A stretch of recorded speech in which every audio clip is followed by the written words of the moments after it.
Sekali serang Iran habiskan uang hingga triliunan rupiah. Setelah meluncurkan 200 rudal ke Israel, Iran dikabarkan harus mengeluarkan biaya yang gak main-main. Pasalnya Iran bukan hanya menggunakan rudal biasa saja, mereka meluncurkan rudal balistik dari model canggih seperti Emad dan Khaybar.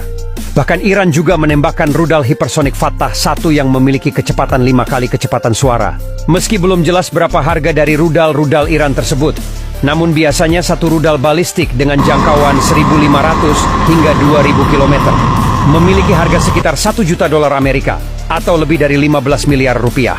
Itu artinya 200 rudal yang diluncurkan ke Israel Iran diperkirakan membakar uang sebesar $200 juta atau setara 3,1 triliun rupiah hanya dalam satu malam saja. Uang sebesar itu pun tentu terdengar sangat fantastis, terutama bagi sebuah negara yang banyak terkena sanksi dan embargo internasional. Namun bagi Iran 200 juta dolar Amerika bisa dianggap hal yang biasa saja.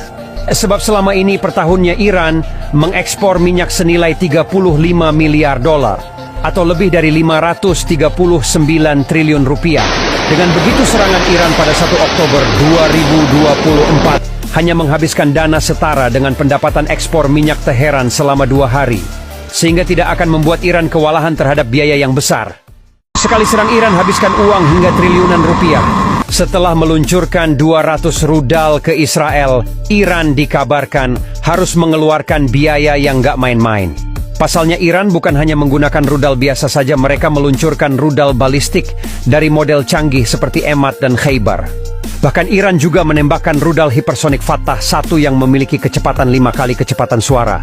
Meski belum jelas berapa harga dari rudal-rudal Iran tersebut, namun biasanya satu rudal balistik dengan jangkauan 1.500 hingga 2.000 km memiliki harga sekitar $1 juta Amerika atau lebih dari 15 miliar rupiah. Itu artinya 200 rudal yang diluncurkan ke Israel Iran diperkirakan membakar uang sebesar $200 juta atau setara 3,1 triliun rupiah hanya dalam satu malam saja. Uang sebesar itu pun tentu terdengar sangat fantastis, terutama bagi sebuah negara yang banyak terkena sanksi dan embargo internasional. Namun bagi Iran 200 juta dolar Amerika bisa dianggap hal yang biasa saja. Sebab selama ini per tahunnya Iran mengekspor minyak senilai 35 miliar dolar atau lebih dari 539 triliun rupiah. Dengan begitu serangan Iran pada 1 Oktober 2024 hanya menghabiskan dana setara dengan pendapatan ekspor minyak Teheran selama 2 hari. Sehingga tidak akan membuat Iran kewalahan terhadap biaya yang besar.